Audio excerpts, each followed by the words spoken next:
Yes. People, what's going on? It's Egal Talks Football. We're back again with another video. Today is Egal X Dan POTTS once again, and we got a lot to talk about. Dan, last time we spoke, pressure was on. Big game coming into the weekend. Big game in the Champions League. We spoke before both, I think. And guess what we did? We won by any means necessary in the Champions League. We won by any means necessary in a late comeback victory versus Newcastle United away from home at St. James's Park, which is one of the toughest grounds to go to. And every time we go there, we struggle. It is one of the hardest places for us to play. It has been a mental block for us. Of course, you remember All or Nothing documentary. You remember all of those opportunities we had in the past to get over Newcastle. We couldn't do it, and we did it this time, and in spectacular fashion, might I say. Gabriel magalhaes getting the winner. Mikel Moreno coming off the bench, doing what he does. Eze starting the game. Trossard, of course, starting, but still putting in a decent performance. Gyökeres didn't get a goal or an assist, but I thought he was integral to us getting the win also with his overall performance. He should have got a penalty, but hey, we'll talk about that. And what else did I miss? The defensive performances were solid. The battle between Volta-Matum and Gabriel was interesting. And Declan Rice, just proving to everybody he's one of the best midfielders in the world and one of the best midfielders in the league. He was putting in a Jorginho-type shift, had the most touches in the game, had an 88% pass accuracy, got an assist. He was everywhere. And if there's one more thing, Saka. Just come back from fitness, starts right away, and he looks like Saka once again. Anybody who's thinking this guy was going to fall off after an injury were crazy. He looks amazing. And yeah, that's all I have to say. But one more thing I have to say is the manager. He got a lot of criticism from everybody. But just like that, on a dime of a hat, you now have people from Sky Sports saying we're favorites again. You have all these people saying Arsenal are the team to beat. The performance we put in looks better than anything I've seen from Newcastle, anything that I've seen from anyone who faced Newcastle this season. And I'm just very excited. But I want to take it over to you. You were really upset going into the game. How are you feeling now? Yeah, I was upset with the draw at Manchester City. I thought that was poor. That was why I was upset, really. I felt like we didn't go for it. I'll tell you how I saw the game. I'll pick out the players that I really did like. The one that you didn't mention for me was excellent, was Timber. I thought Timber was unbelievable again, man. He won every single battle. We went into duels and he was by far the best. He come out with ball favourite in every single tackle. And I thought that offensively he was a lot better. Now, judges actually disagreed and thought he wasn't great offensively. I thought he was excellent defensively and offensively. Saka, you're right to mention. Gyökeres, I think in the first half an hour, I think he started to show what he's about in terms of his bully boy tactics, the fact that he put himself about. I thought he was actually trying to get in people's faces. The only thing with Gyökeres I think he needs to learn quickly, and I hope he will, is that he needs to have less time on the ball and be aware that he doesn't have as much time as he thinks, like make a decision a bit quicker. Other than that, very, very pleased with him. I thought that Eze was excellent when it comes to shooting from outside the box, and I thought moving forward we're a lot better. But the one player that I do want to mention other than Timber is Declan Rice. And I've said for a long time this guy is a brilliant 6. I've said for a long time that he can do a job in the 8, but he is elite in the 6. And I think he proved why. He was unbelievable defensively against Newcastle. The run back against Jacob Murphy is one of the best you'll see. Then you've obviously got the stuff that he did with the off the ball. And then you've got the assist as well. I thought Declan Rice covered every blade of grass. The guy's an engine. He's just an absolute machine. And I'm a big, big fan of him. And then we look at the substitutions. Now, the way I saw the game is this. People thought I was negative after the game because I wasn't saying we were scintillating to watch, the best team ever. We're going to win the treble and Arteta needs a knighthood. I don't know why people thought that I was so negative. I thought I saw it pretty clear. I seen you get called out by DT. I was like, what the hell? Yeah, DT wasn't happy. People on Twitter wasn't happy. A lot of people said I was negative. I didn't give him enough credit. I didn't say that Arteta was a god. I felt the first 30 minutes, and I said this on the reaction that I did, we were really good. I was happy with watching Arsenal for the first half hour. Then the penalty incident happened, which I'm sure we'll touch on. And after that decision went in against us, I felt that we dropped a little bit. I think the crowd got up. I think the hostility started. And then they got the goal. The goal, I said, was a bit disappointing as far as Gabriel was concerned, but he made up for that.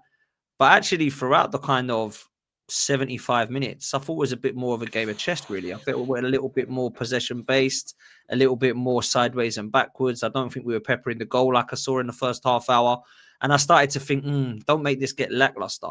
And I wanted to see a change a little bit quicker again, because I felt like playing Rice and Zubimendi when we're 1-0 down. It's just way too defense-minded. Do you think it was result-based analysis from a lot of people and they were getting too excited? I think people are going to get a bit excited. And I don't blame them for getting a bit excited, if I'm honest with you, Egal, because the way we won the game was phenomenal. Everybody wants to win a game like that, right? I don't think it was a smash and grab, although a lot of people were saying it was a smash and grab, because I think a smash and grab makes it out that you weren't really able to be good enough to win that game. He didn't really deserve it. He got a bit lucky. Smash and grab, get out of there. And we were shit, but we'll take it. I don't think Arsenal were shit. I think we deserved to win the game. I thought we were the better team. But I think where people have got it quite twisted is that I said there was a period of the game where I felt we were a little bit frustrating to watch. And for some reason, people think that's a negative thing to say. I don't think it was a bad thing. I just think we needed to maybe make it a little bit more aggressive with some of our substitutions being a bit quicker. Then he made them. And then what happens? Odegaard comes on. I thought he was excellent, by the way. Yeah, let me stop you for a second. I think the reason why people are frustrated about that is because I felt like we played the best bit of football that we played in that first half, especially when Trossard hit the bar. Didn't you think? What did I? Well, I just said that though, didn't I? No, I know, but like I feel like you're minimizing the actual overall performance by saying that, and that's probably why people are a little bit upset. I don't think I'm minimizing it. I think what I'm saying is I thought we were electric for 30 minutes, and then it went a little bit stale after the penalty incident when it didn't go our way, and then we picked it up again at the end. Which, to be fair, the manager deserves credit for, because he bought on Marino, which people probably would have gone, oh, really? And that header, by the way, is better than Gabriel's. That was an unbelievable header, the goal from him. And then obviously we get the madness at the end to win the game. I just don't really understand how that's negative. I think that's what happened. I mean, that's how I saw it anyway. I thought we were good for half hour. It went a little bit stale after the penalty incident. We picked up in the last 10 when the subs come on, and we won the game. But apparently that's a negative thing to say. Maybe I need to start saying we've won the league, give it to us now, give us the title. It's 2-1, elite mentality, manager's the best we've seen. I don't know why we need to go over the top. It was a brilliant 3 points. Let's move. It's a great way to win a game. I don't know how that's negative, personally. Let me go see the tweet. So it's like, on the day of the game, I was checking YouTube and see some fan opinions, and I did not find any negative videos other than the usual faces. And I came across Dan Potts on AFTV, and I think you speaking nonsense. Dan, and I quote, "I don't think we were threatening as attacking whenever we went forward. I definitely think it was a style issue with the manager, and it's a manager problem." What? Did you really say that? Yeah, I said that after the first 30 minutes. I felt that when we went forward after that 30 minutes, I just felt it was a little bit stale in the final third. And that was why we didn't create as much chances. The first 30 minutes was excellent. I said Didn't you see Eze had like 3 shots in the box that didn't hit the target because he miskicked them? So that, again, that's not a manager problem though, is it? That's an individual quality. So again, this is where people get it wrong. I don't think what I said was wrong, because that's how I saw it. But then again, people might think that they saw it differently. But that's fine. If someone says to me, that's the best Arsenal ever played, I've never seen a team do that to Newcastle, I can't believe people don't think we're going to win the league now. That's their opinion. I'm not going to say that's wrong. That's their opinion. His exact point was he feels like your love for Arsenal is one thing, but your doubt about the manager makes you cloud your judgment and maybe makes your reviews be a little bit more negative. I don't think you're like that necessarily, but some people are like that. Like Lee is definitely like that. There are people that would absolutely be right in saying that that's their opinion, and people might think that I do that. That I think, oh, Arsenal were good, but I'm not going to say they're good today because I don't really like Arteta, and that will make me think I don't do that, Egal. Right? I don't do that. When we beat Forest 3-0, the first thing I did was what? Manager deserves praise today, and then Belgium come on and start going, "Wait, Dan Potts is praising Arteta." That was the first thing on my fan cam, right? So when people say to me, you don't want to give Arteta praise, it's nonsense. And I just found it a little bit hypocritical, really, coming from, DT, who had all banners out about Arteta, about Wenger getting him out. And then he thinks it's out of order because I didn't praise Arteta. So I just politely said, if you don't agree with me, it's calm. I don't care. It doesn't bother me. I have a lot of people that disagree with me, man. So it's all good. You know what? You can take this whichever way you want to go with the game. Maybe there's things that I didn't touch on, but quickly bringing it to relieves a lot of pressure from Arteta. A lot of the doubts gets huge win, man. It's a huge win. And the performance, the lineup, the bravery, and the mentality of the players. Did you see Mikel Moreno's gift after he scored the goal and he jumped in the air? He celebrated by heading it like that in the air. Yeah. In the background, you see Timber going like this, and in front of him you have Declan Rice saying, "Great that you celebrated, but we gotta go." Yeah. And let's be honest. What I liked most, I watched it with the audio off because I did the watch along, right? I rewatched it and I watched the Sky Sports one, so I heard Gary Neville. And the timing, I don't know how this happened in commentary, right? But the timing of the way they clipped it up with the highlights was Marino scored, celebrated, and Gary Neville then says, teams that want to win the title end up winning this game. They don't accept 1-1. And the next clip is the corner and Gabriel puts it in and he goes, "Oh," when we win. So for me, it was great. I feel like that we had learned from that. I feel like Mikel Arteta, actually, that's where I'll give him credit. I think he probably said, "Guys, why were you celebrating like madmen on the pitch for 1-1? When we get 1-1, we go and get 2-1. And that's what happened against Newcastle. So look, sometimes you can say learn from the mistakes. I think there was a lot of positives from the weekend. I don't know why people think I was being negative. I was highlighting the stuff that I didn't like in a game. I could do that at 3-0 and say, why does that? Like I didn't highlight a negative going, that Mosquera is a clown. Why did he give the ball away like that? Useless. Gabriel, what's he doing? Get up. What a wuss. What an idiot. That's particularly negative, I would say. I didn't do any of that. I said I was disappointed by the way that we conceded the goal. And I was disappointed in parts of the game that I found it frustrating that we weren't able to break them down with the attack that we had. I don't think that's negative. I think that's just a disappointment from what I felt should have been a convincing win that wasn't. We should have easily beaten that team, not nick it in the 97th minute. That should have been 3 or 4-0 because Trossard should have scored. Eze could have scored. Gyökeres could have scored. Second half, Timber probably should have scored. A brilliant save from Pope.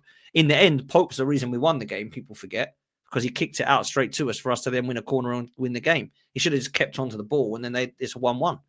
To be fair, let's talk about some of the VR decisions now, since we're talking about Pope and all these other things.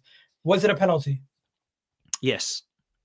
100%. I can't believe it wasn't a penalty. I still don't get why. Dermot Gallagher's doing his best to try and stick up for his mates. His embarrassment yesterday. Watching him was cringe on Sky Sports, man.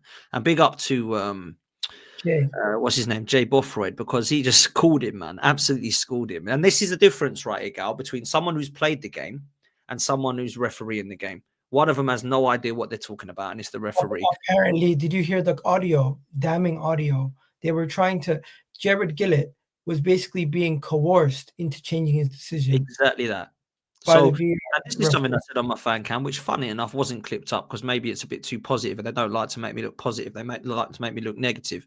I said the VAR is a disgrace. The reason the VAR is a disgrace is not because Gillett's a Liverpool fan and he's the referee and shouldn't be. Not because Darren England is a Liverpool fan and he shouldn't be. I didn't mention what teams they supported. I mentioned simply this. Jared Gillett has given a penalty. Jared Gillett needs to go over to the screen, in my opinion, and look at it again and make sure that he's made the right decision. What he does not need is this in his ear rolls going, guess what? I think you got it wrong, Jared, because we really want Arsenal not to get this penalty. We think what it should be is that it doesn't need any of that. Just let him watch it. He can make the decision. He's as qualified as those people in Stockley Park. I'll go, penalty. Right, ref, what are you going to do now? I'm just going to go check it, make sure I got the decision right. Give me 2 secs. Watch it. Yeah. I think it is a penalty. I think he's taking him out. Penalty. What he's got is, no. Actually, the thing is, Jared, what you didn't see is Pope actually touches the ball. I know Gyökeres kicks it into his foot, but actually, because he's now made that tackle, that means it can't be a penalty. Load of bollocks. That's what it is. Load of crap. That is not elite goalkeeping from Pope. It's not a good tackle from Pope. It's not good goalkeeping. And you can tell why Egal? Because he got up and he just went, shit. He didn't go, no, ref didn't touch him. Ref got the ball. None of the Newcastle fans complained. Everyone went, that's a penalty, Stonewall. So I don't know how it hasn't been given, man. I think it's a joke, if I'm honest. Gabriel's handball. Liverpool fans are going to hang on to this. They're saying, oh, you're lucky, Gabriel Magalhaes handball. It's not a handball. It's not a handball. I'll tell you why. Because the law says if it hits your body first and hits your hand, it's not a handball. That's rule has been brought in this season. Clearly, all the people who see the image, they just see the image and they start saying it's unnatural position. It doesn't matter if it hit his body. That's their first defense. And I'm like, the whole thing is bollocks. No one gets the handball rule then, because the law states if it hits a part of your body and then it hits your hand, it cannot be given. Even if your hand's up here, it cannot be given as a handball because it's hit your body first. If it hits Gabriel's hand and it's up there, it's going to be a blatant penalty. I don't know why his hand's up there, by the way. I will say that. But we see Salah doing it. I don't see the Liverpool fans bothered by that one. He's playing Maradona. None of the Liverpool fans are caring about that one, but they care about Gabriel's one. Bizarre. By the way, Gabriel was wrong for diving for the penalty with Voltematum's goal. Yeah, that was poor. That was poor from Gabriel. That was poor from Gabriel. I thought that was a clean goal. There was no need to review that. But Gabriel Magalhaes also got lucky because he did kind of like come and barge him slightly. Yeah, I thought that was mad. I liked it, but as an Arsenal fan, I liked it. But then as a football fan, I'm thinking I don't want to see that, really. Now, I'm just thinking in another day, maybe someone picks that up and we get in trouble.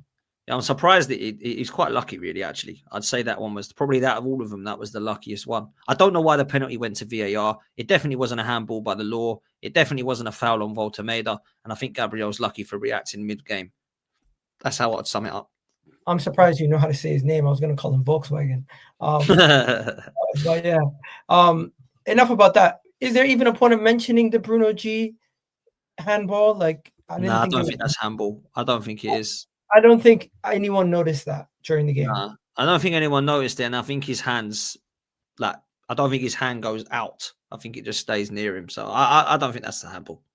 Finally, Odegaard changed the game. You even have to sit there and be like, as somebody who's criticized Odegaard a lot, even you have to put your hand up, be like, wow, that is what I'm asking for Martin Odegaard. And what a luxury it is for Arsenal Football Club to have a player of Martin Odegaard's quality coming off the bench in that game, a player of Moreno's quality, a player of Miles Lewis-Skelly, who's one of the best young players in the league last season, coming off the bench. And on top of that, who else did we bring on off the bench?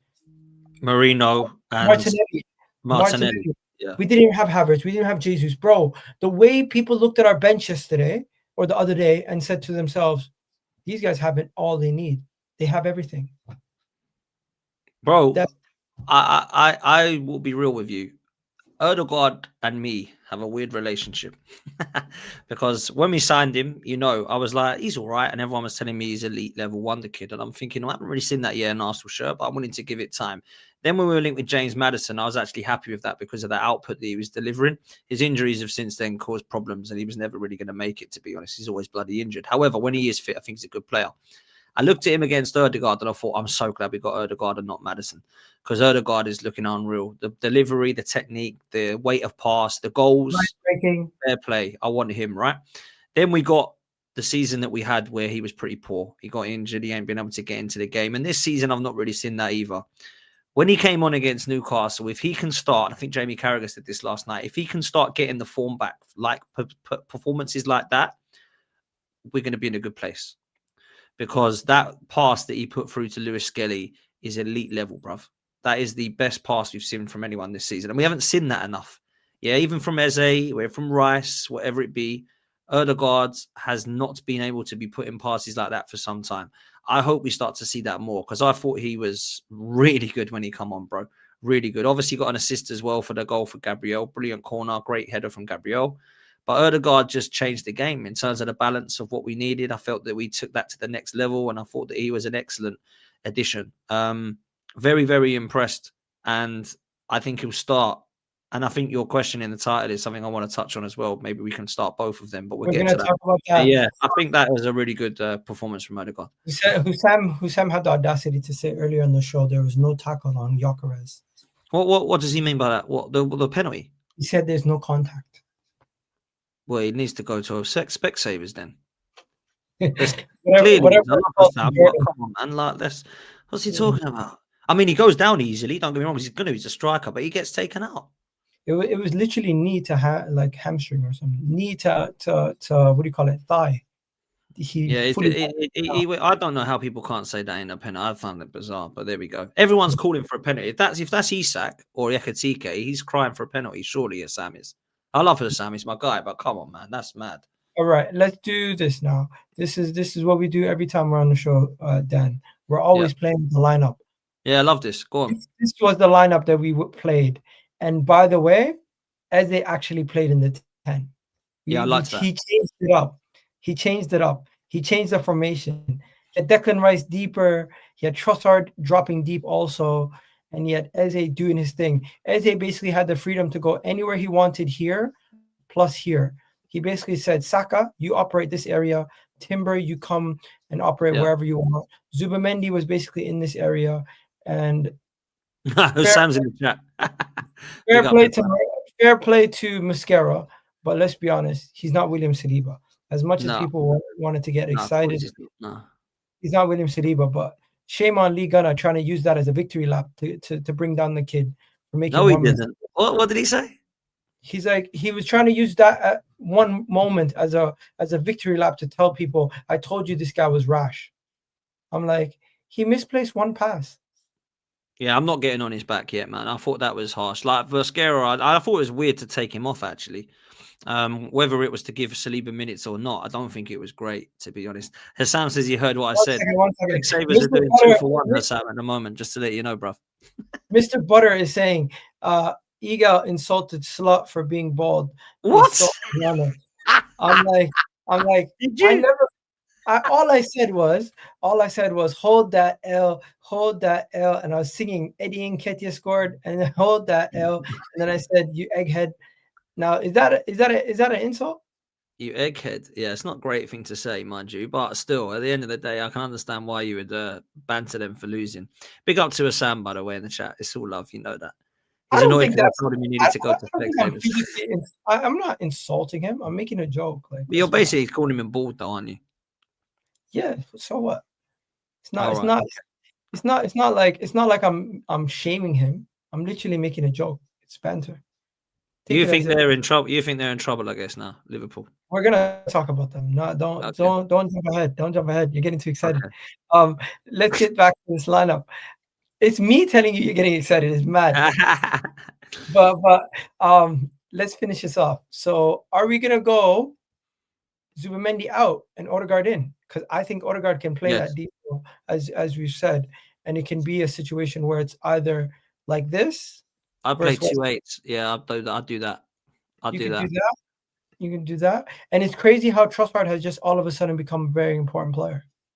Well, I don't know about that. I think Martinelli might have to play left. He's just got no pace, Trossard, has he? I mean, he should have scored, Egal. I think I like Trossard, but I think he's a sub. Was he tired or something? What do you think that was? So are you saying this is how you want to play versus West Ham? I put Martinelli instead of Trossard, and I bring on Trossard. I think Martinelli could have scored like 2 goals the way that when he came on. There was a pass across the box. If it came to him, it was a goal. And the shot from distance, it looked like it was going in if it wasn't for the handball. Yeah. This is for West Ham, by the way, yeah? Not Olympiacos. Yeah, this is the West Ham lineup. Yeah, okay, cool. Because we got Olympiacos tomorrow, haven't we? But yeah, no, West Ham, I'm putting this team out. Rice in the 6. What are you doing for the Lee says he always plays shit against West Ham, Declan Rice, but I'm going to believe in him and put him in the 6. He scored a goal in his first game versus West Ham, and we won like 5-0. He was poor in the Carabao Cup and the home game last year, but that's why people are saying. But I'd play Rice 100%. I love Rice. Every time he goes to their ground, he shits on them. Yeah, I'm playing Rice. I think Rice is a phenomenal player. Are you saying Zubimendi go in for this game? I don't know, man. Rice is one of the best. No, I'm putting Rice. Can they coexist though from the beginning? I don't think we need to see Rice and Zubimendi against West Ham at home, Wolves at home, Brentford at home, those type of teams. I think now we go on a run. I think we should drop one and bring on Zubimendi. Or even if you want to play Zubimendi in a game and bring on Rice, I think we can afford to do that. We don't need 2 holding midfielders against those teams. Fine against Newcastle away, fine against Liverpool at Anfield. But when we're going up against these, I want to see Eze and Odegaard balling out in the 2-8s. That's what I want to see. So you think this is the best formation, is the best way to do it? Yes. Yeah. So like a 4-1-4-1. Would you want to see a situation where we stick to similar to what we already have in our formation and then have Odegaard still playing in his attacking role and have the most attacking team possible with this 2 holding midfielders still on the pitch? Because I don't mind in out of possession it changing, but I don't want to be starting with Rice and Zubimendi in every single game. And then if it's a 0-0 or 1-1, we're still playing Rice and Zubimendi. I don't know why we need Rice and Zubimendi on for so long. Like, for me, it should be like we're playing them up against a Real Madrid or a PSG like it was. I don't think we need them at West Ham at home or Wolves at home. Go more attacking. Let's play 2-8s. Let's play Eze and Odegaard together. What's the team change for Olympiacos? Because for me, I personally think this is the team he might play versus West Ham. But if he does change something, he'll just take Zubimendi out. He'll probably bring in Trossard as his first substitution, or Martinelli, and then that's probably going to be like his first change. I think Ben White will play. Okay, so Ben White change. I think he might bring in Ben White for Timber. I think Odegaard starts. That will probably be about it in the defence, and then I think in the midfield he might play instead of Rice and Zubimendi, he might play Marino or Norgard. Norgard. He might bring in one of those. Excuse me, because I think he might rotate a bit for Olympiacos. And then I expect the team to be like that. Other than that, I think that will be the team that you've just put. That front four will be what starts against Olympiacos, I think. So Saka, Odegaard, Martinelli, Gyökeres, Norgard, and Rice. I don't know what it means for Ethan, by the way. I'm a bit worried. He wasn't even on the bench the other day. Do you think Miles Lewis starts? He could do. I was speaking to my mate about that, actually, thinking maybe he'll give Miles a go, but I don't know how much he wants to play him from the off in the Champions League. But I don't. It could be. I don't think he's going to make 8 changes for this game. I think he might make 2 or 3. So yeah, that's what I expect. I expect to maybe see Ben White, potentially Marino or Norgard in midfield, and I expect that see Martinelli playing on the left. Yeah, Odegaard and Saka need fitness. Norgard, yeah, I can see that. Personally, let me just see what the actual predicted lineup is, so we can go to it. What is the actual predicted lineup for this game? Because sometimes they do give us a predicted lineup. They're saying Moreno is going to start, and Martinelli, Ben White, Miles Skelly. So Odegaard, Moreno. There you go. The Sociedad midfield with Gyökeres in our old attack, and Ben White and Miles. This makes more sense, I think. I don't think he's gonna go Declan. He might drop Declan Rice and just go with this team. I think this is probably similar to what it'll be. I expect Raya to continue. He's not going to play Kepa. I think Ben White will play. Lewis Skelly's a shout, to be fair. I didn't think Calafiori had the best of games, actually. I could see why he come off. Gabriel and Saliba, I expect that. Zubimendi, Marino, Odegaard. Yeah, I expect one of Rice or Zubimendi to be dropped, and I think Marino will play. Martinelli will definitely play on the left, and I think Saka always plays, and it will be Gyökeres definitely, but at the moment without no backup striker. So yeah, I think that's what it will be, actually. I think that's a good shout. What's your score prediction for the Olympiacos game? Because I'm not going to lie to you, I don't know how good Olympiacos are. I kind of feel like I feel like the whole Arsenal fan base is just expecting us to batter them, but what do you think? It won't be a battering. I did box to box today. It's going to come out tomorrow with an Olympiacos fan, and they're going to be more of a low block side, I think. So they're not very attractive to watch, but they get the job done. I've gone 2-0 Arsenal. I don't think it'll be a 4-5 game, but I do think we'll beat them. I do think we've got too much quality. They've got a couple of good players. Their striker's very good. You've got the Golden Boot in the Euros. I think the what's his name? They've got Daniel Podence as well. He's played for Wolves. And a couple of very good midfielders, one of which is 18 that Arsenal are looking at, that he said Arsenal want. And he's very good, apparently. He's the best they've ever come out of their youth academy. So I don't know his name because I can't remember it. I can't pronounce it. I'm not going to try and butcher it. But he's 18 and he looks very promising. But other than that, I think we've got enough for him, mate. I think we're going to beat them 3-0. It's going to be a battering. I'm not taking. I don't know how good they are, but I expect my team at home, first Champions League game, to set a statement. We set a statement last time, first home game in the round of 16 versus PSV. First home game last season, I think we won like 5-0 in the Champions League. Let's do it again. Let's go slap Olympiacos 3-0. And don't forget the history with Olympiacos. They knocked us out of our first Europa League tie under Arteta. So there's always a little bit of remembering that we need to do. These guys have caused us pain in the past. Yeah, let's get our get back. And then his name, by the way, just so you know, his name, this guy that we're looking at is a Greek 18-year-old Greek central midfield. His name is Christos Mouzakatis. 18, and he's very highly rated, and Arsenal are looking at him. First, Mouzakatis, is he starting? Where does he play? Apparently he's in their squad, but he's like their Ethan Wanyeri, basically, is what he is. Oh, fairs. We'll see. Maybe he goes to Forest, because doesn't the Forest owner Yeah. own this club? Yeah, Marinakis does, yeah. Yeah. Let's bring it on to the league. Dan, it's been a chaotic week. Liverpool drop points, Arsenal win. Everyone kind of be like, you can relax now. You don't have to stress as much. You don't have to lose your head. If we were to have lost and Liverpool would have won and it would have been 8-point gap, I could just imagine the expletives that would have been coming out of everybody's mouths. But now everyone's kind of calm. Did you see the up to stats now have us as favorites to win the league again? I'm so happy. Like, I'm just happy that everything went our way. Hopefully it continues this way. But how are you feeling? Bruv, it's the best weekend we've had in a long time. And I know people will laugh when I say this, but nobody wants Man United, Spurs and Chelsea winning. When they drop points, whether they're around you or not, it doesn't matter. It's always a good weekend, right? So they say if Carlsberg can do weekends, these are the teams you want to be dropping points. There's only Manchester City that won that. Let's be real, we all knew they were going to against Burnley at home. I looked at the Chelsea game. They look a mess. I looked at Liverpool. They don't quite look right. I think they look vulnerable. I think they've tried to make 5 or 6 changes to improve their first 11, and they're going to take time to settle. I look at Manchester United, and it's laughable. And I look at Tottenham, and I think Thomas Frank will make them hard to beat. But when you're taking your shirt off and running round after a last-minute equaliser against bottom-of-the-table Wolves, that tells you your standards at the club, and it tells you where you are in terms of what your expectations are as a Tottenham Hotspur supporter. So for me, it was laughable this weekend. It was beautiful. And I must say, Egal, I was very frustrated at one stage, saying, we haven't got the mentality. We can't do this. We ain't got the elite manager. Get us across the line. Kaboom, 2-1. Okay, I'll take it back. Let's do this.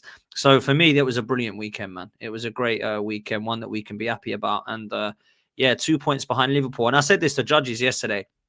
We've got a really nice run of games now. They're not easy because, you know, nothing's easy in this game, right? But it's an easier run of fixtures than the first 6 that we've had in the next 6, right?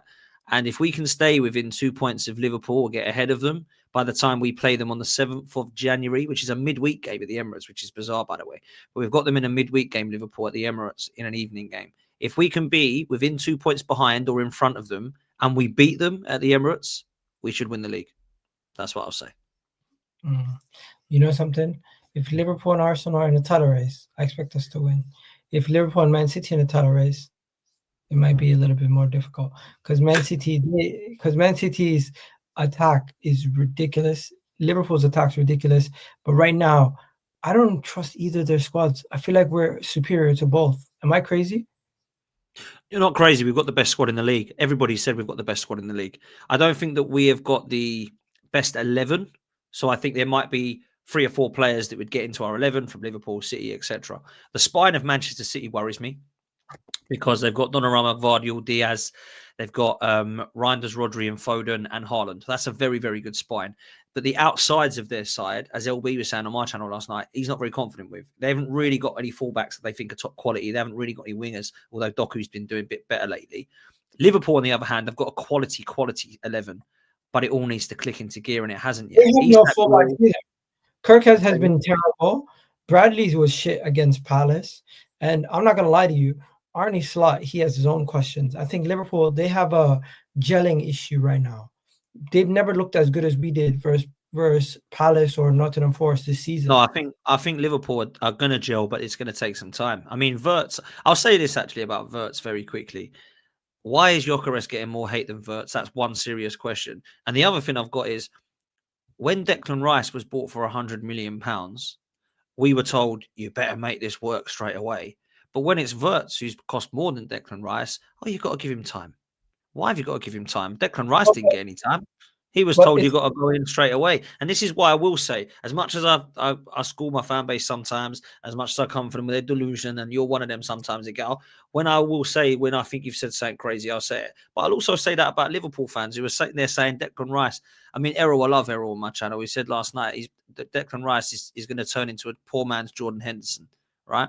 Now, everybody knows that Jordan Henderson is nowhere near the level of Declan Rice in terms of his technical ability.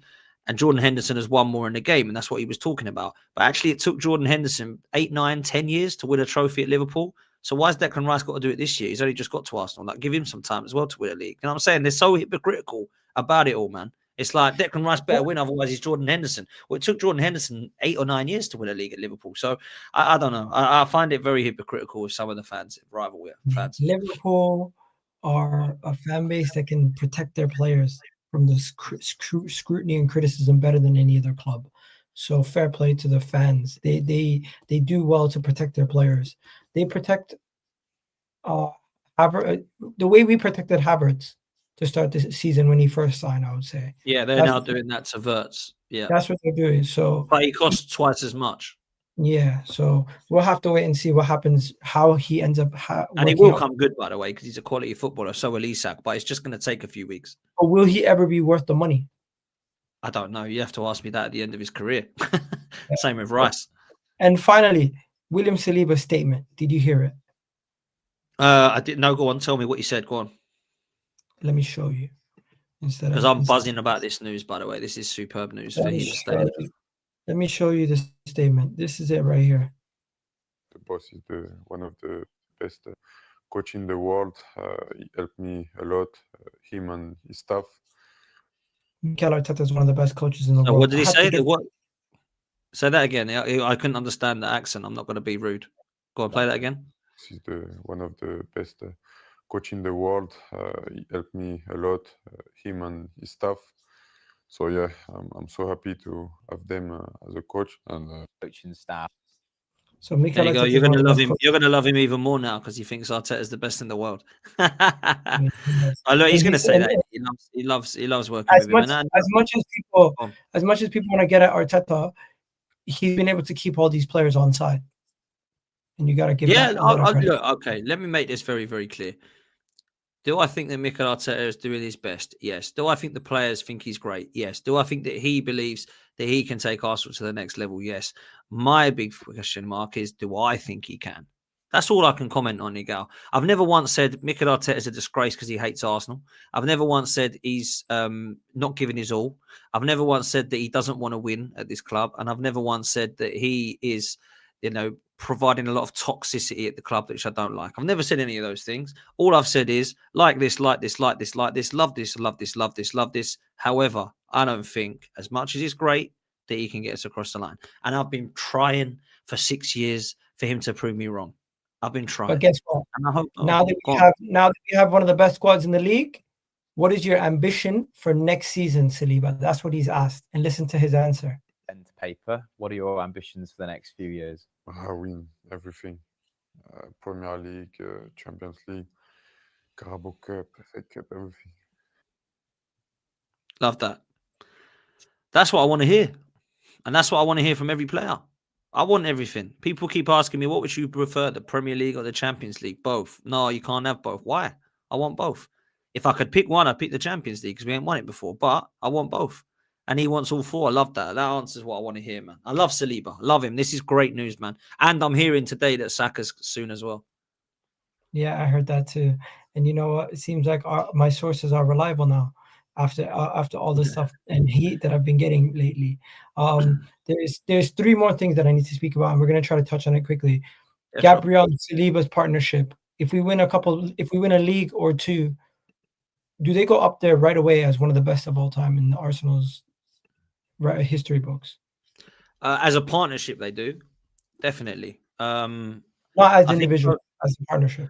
I think Tony Adams and Sol Campbell will be recognised as better than both of them because I think their longevity is there. They're still young. But as a partnership, I think you can't deny how great they've been. I would love, personally, and this might be impossible to beat, I would love to see Arsenal beat the record of Chelsea in terms of the goals conceded. I'd absolutely love that because we've been told it's the best in Europe in defence. Let's go and concede 14 goals then and beat Chelsea because they only conceded 15. I don't think we're going to, by the way, because how many conceded now? We conceded 2 or 3?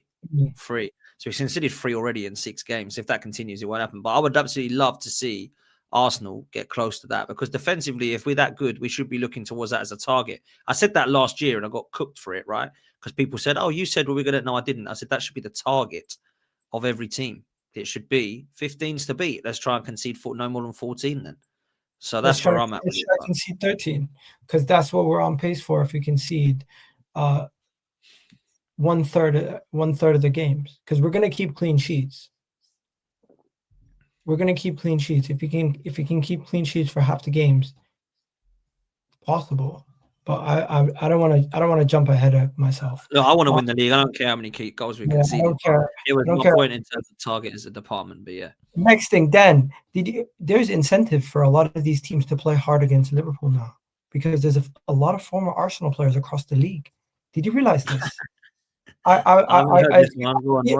tweeted this earlier today. About 13 out of 20 Premier League teams have former Arsenal players in it. So you have Arsenal, you have Crystal Palace, you have Sunderland with Granit Xhaka.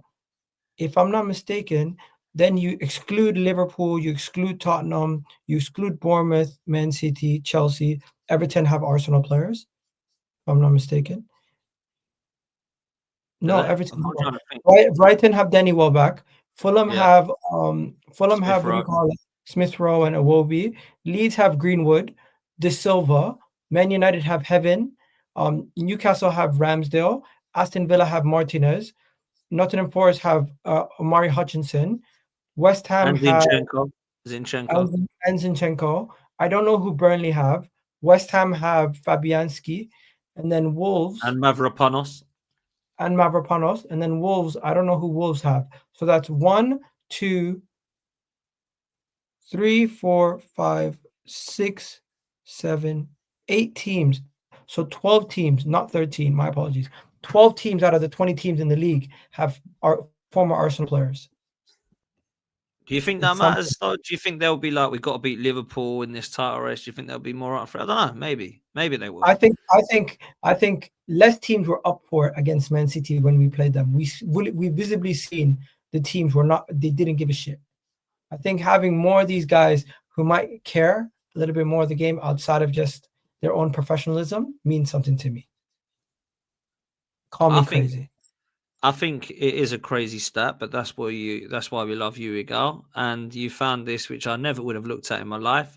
But fair play to you, and I hope you're right. I hope they do want to go up against. Look, let's make it clear. Whether we've got players that used to play for us or not, Liverpool are the team that everybody wants to be in this league. Why? Because they're the champions. That's the team that everyone wants to beat. So you will look at like a Burnley or maybe a Leeds or Wolves, and they'll be like, oh, let's just try not to get hammered. But there will be a lot of the mid-table sides that are like, nah, let's test ourselves against Liverpool. But they'll also do that against Arsenal, man. So I don't know.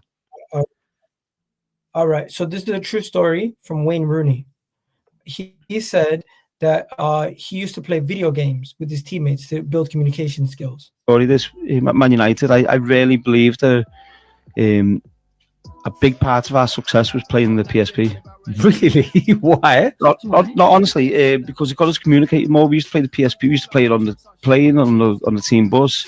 You play like 5v5. So there'd be me, Rio, Michael Carrick, John O'Shea, Wes Brown, and 5v5 and called SOCOM on the PSP. It was an army game. And do you know why I bring this up? Yes, I do. Because Mikel Arteta is bringing in the red arrows to communicate to us. Actually reflected that player, how they play the game. It was crazy. Like Michael Carrick was little sneaky, calm one who, you know, would you'd be lying down hiding and you'd just hear a little grenade bouncing by you where he'd throw it at you. So what were you like then, Wayne? Well, I was just all in. I was just like Satan. That's pretty cool though. Basically, he's saying people make fun of Arteta, but you got Wayne Rooney right there basically saying, you know what? I was one of the guys who was playing video games with them, and this helped us on the football pitch communicate better because we kind of understood each other's characters and how they are as a person. And I think little things to advantage and help a team makes a difference. And I posted this, and people are gonna laugh, but Arteta getting the RFA pilots to help us communicate better could be a thing where we now have like secret code on the pitch. We have a better way to communicate with each other because we know other ways to communicate rather than just speaking. And plus, it helps build a bond with a team that has 8 new players in the building. Okay, give me a couple of minutes on this without interrupting, right? I think it's absolute genius from Arteta, by the way. Yeah, okay. Let me tell you why it's not genius. The reason it's not genius is because, well, we can't tell if it's genius or not yet, is because it hasn't won us anything. Just like Never Walk Alone on the speakers didn't win us the game. Just like pickpocketing hasn't won us a trophy yet. Just like bringing in a dog called Win hasn't won us a trophy yet. Just like bringing in light bulbs and all this stuff that he did. Now he's bringing in the Red Arrows to talk to us about communication. This will only be a genius thing if it wins us something in May and we're lifting trophies. Otherwise, it's not a genius thing, Egal. It's another gimmick that you're going to get excited about, and you're going to love the manager off even more for some reason because no one else is doing it. I mean, does Pep and Sir Alex Ferguson do this? Because if it do, then let's copy it. So Alex Ferguson did. So Alex Ferguson had a lot of weird techniques to keep his players motivated and reevaluating the season. He won doing that. Well, that's why we've got to win doing these gimmicks. Yeah, that's true. But the thing is, all great managers find different ways to motivate their people. All great managers across any single field find different ways. Like in my field that I work in, the most effective thing that my manager ever did was the chocolate test. He would come in, give everybody a chocolate, but he'd give it to them in the way that our service would be provided, and he would basically show us how the customer views us. Okay. by one person getting a chocolate that stepped on another person getting a chocolate and handed and giving them three, one person asking for a chocolate and being given a different type of chocolate, and then eventually it's like you get the message because this is how they view you, and it's like visual, and the visual message of getting your point across is so much better sometimes than just. It's not really the gimmicks, bro. It's not really the gimmicks. Like I don't care what Arteta does with the players if it motivates them. I like when this is highlighted. I don't get the whole he's a genius about thinking about that. We don't know that yet. It's got to play out, and it's got to be like, you know what? The reason we won that trophy is because the Red Arrows come in and they got us together, and that communication has really proved himself on the pitch to win us games. I'll be like, yeah, that was a great thing to do. But just this idea, and people are going, oh, genius. We don't know yet, do we? It could go wrong. It could be like nothing. How could it go wrong? Or it could be, okay, it could have zero effect then, is what I'm saying. It could have zero effect. We don't know yet. I think it's going to impact our pressing. I think it's going to help us communicate better, and it's going to help us move as a unit. How do you know that? How do you know that, though? You're just guessing. You're guessing right now. Because I actually went and watched like an hour worth of videos just listening to RFA training people find out what they speak about and how they speak and what they talk about in their videos. And the most recent video I watched, they're basically speaking about how one person would speak and all of them would move in unison using muscle memory and just understand this is what's being said, this is what we need to do, and boom, they barely speak. Look, I don't personally, I'll end on this. I don't care what he does, just win me a trophy. And if that means you have to get the Red Arrows in or the RAF or whatever it is, if you have to go and bring in more dogs called win or trophy or nearly did it, whatever you want to call them, go do it. As long as you lift me a trophy. I think he's a great coach, and he's trying to find any means necessary to try to improve. At Chelsea, what was you going to call him? A motivational master? Is that what you're going to just call him? At Chelsea, you have Enzo Maresca saying we've never trained with less than 11 men. And Arteta's here training with 9 men to prepare us for the worst case scenario when 2 players get sent off. So we got a good manager, man. I hope that these gimmicks help us in May and we're lifting trophies. I believe we're gonna win the league, bro. I've seen enough. You've said that from day dot, and I respect you for that. But you have also said that for the last 3 years. And you know something? I was wrong, but right now I've seen all the issues that I had in the past. I think they've been negated with the squad depth that we have. And every single game when these squad depth players come on and save us, we realize how good of a squad we actually have. And we realize, you know what? It wasn't Arteta the whole time. It was a lack of quality across the pitch. Okay. Well, look, I think we've got the squad to win the league. I don't know that we've got the manager, and I hope he proves me wrong. I will take it one step further. Remember what I said to Lawless? Here we go. No, please don't do this again. Hear me clearly. Mbappe or Vinny will be available come the summer. If Arsenal finish the season, you're going red. If Arsenal finish the season and you're literally red, what the hell? If Arsenal I always go red when I laugh. If Arsenal go this season and we go and win, I'm telling you, if Vinny or Mbappe become available in the upcoming window, we would be one of the first on the list. Why do you disagree? Why are you hiding? Brother, we beat Newcastle with the last kick of the game, and now we're buying Mbappe and Vinny in the summer. Egal, let's just take one step at a time, brother. Let's just take one step at a time, yeah? Let's just calm. You told Lawless we were going to dominate for the next 6 years, right? Let's just calm. Let's just get one trophy first, and then we can start getting excited about what we do. Once we install winning mentality, we've beaten Newcastle in the last kick of the game. Just slow. This is what you do. You get really overexcited. We're going to go dominate English football. We're going to bring in Mbappe. We're going to bring in Vinny Jr. They're going to leave Madrid to come to Arsenal. It's going to go to the next level. Let's just let it play out first of all, brother. All right. You know, that's a sensible thing to say. We're going to wrap it up here. You guys have yourselves a wonderful day. I think we beat West Ham quite and next time we speak, we will be still 2 points ahead, or maybe Chelsea do something. Who knows?